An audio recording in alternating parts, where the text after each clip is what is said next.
Okay, so what is today's class focused on? Today's class, the main theme is going to be focused on understanding trending environments in relationship to the Ichimoku cloud and its individual components.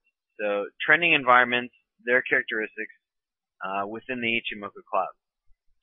And so for those of you that are new, feel free to let me know so I can adjust the material based on that. But one of the main and simplest methods that the Ichimoku cloud uses to verify a trend is it basically talks about price action's relationship to the Kumo. If price action is below the Kumo, then we're in a generally bearish environment. If price action is above the Kumo, then we're in a generally bullish environment.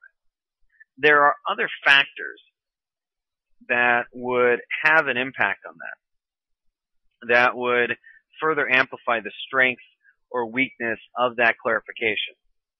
One of those would be the time that we are on one side of the Kumo or the other. So, and that's a tricky subject in the sense of there's so many different time frames. There's no way it would be appropriate one time would be appropriate on one time frame and then not another. So the amount of time that we are on one side of the Kumo can have an effect and actually make a statement in regards to the strength or the weakness of that trend. Obviously, the longer we're on one side of the Kumo, the better. The longer we are on, below it, the stronger the strength of that bearish, or the stronger or the greater the strength of that bearish trend is. The longer we are above it, the greater the strength of that bull trend is.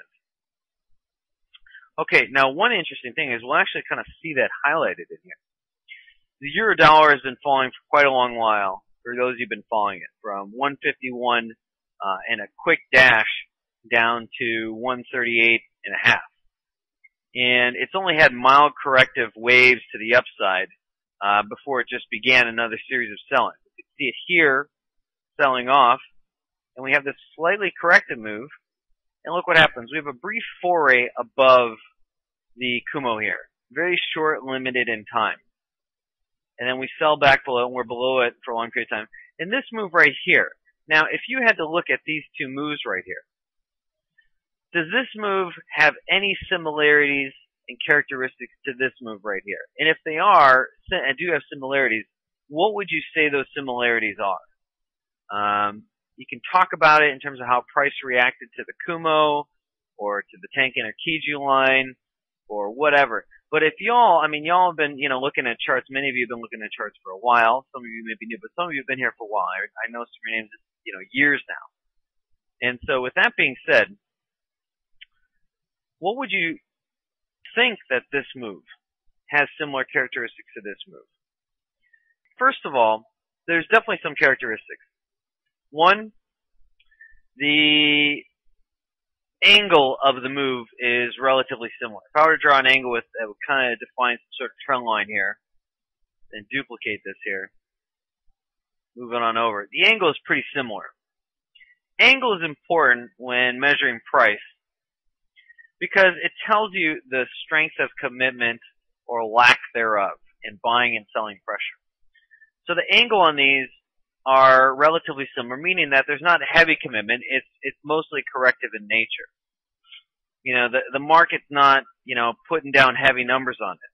It's more of like there's some profit taking and maybe some oversoldness in the euro dollar that's causing these moves. So nothing extravagant is really forcing them. If they were, the angle would be much sharper. But the angle is relatively flat. It's decent, but it's nothing special. It's nothing to make a Van Gogh out of or anything like that. Two, other similarities. Both of them have spent a lot of time breaking through the Kumo. And these Kumos weren't exceptionally thick. This thing entered the Kumo a few hours before London. This gray line represents the London Open. And it didn't exit out till 2 p.m. California time. So you're talking well over 14, 15 hours later to break through a 1 hour Kumo. That's also not convincing. Contrast that to this little move right here, which started another round of selling. That took a whopping 1.5 hours at best.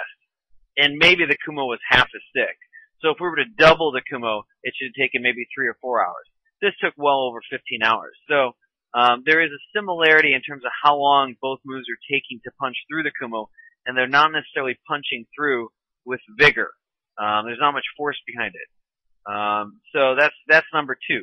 The third thing is that when it broke through, instead of it kind of breathing a new fresh of air and climbing high to the upside, the pair just went sideways. And that's kind of what we're seeing here. As it's starting to break through here, it's not like taking off or anything. It's just trading sideways now at this point here. So we're seeing some similarities here. With that being said, based on how the trending environment has related to this pair and time frame before and this Kumo, there are a lot of suggestions here that this move is right here is very similar to the move right here, and that we may be starting another round of selling sometime soon. So one of the things we look for to identify trending environments is the time above or below the Kumo, what it does when it punches through the Kumo, how does it respond, when it punches through the Kumo, how much time it takes to punch through, angle. All of those things really clue us into information about where the commitment is for this pair, or where the line of least resistance is for this pair. All very important stuff to understand.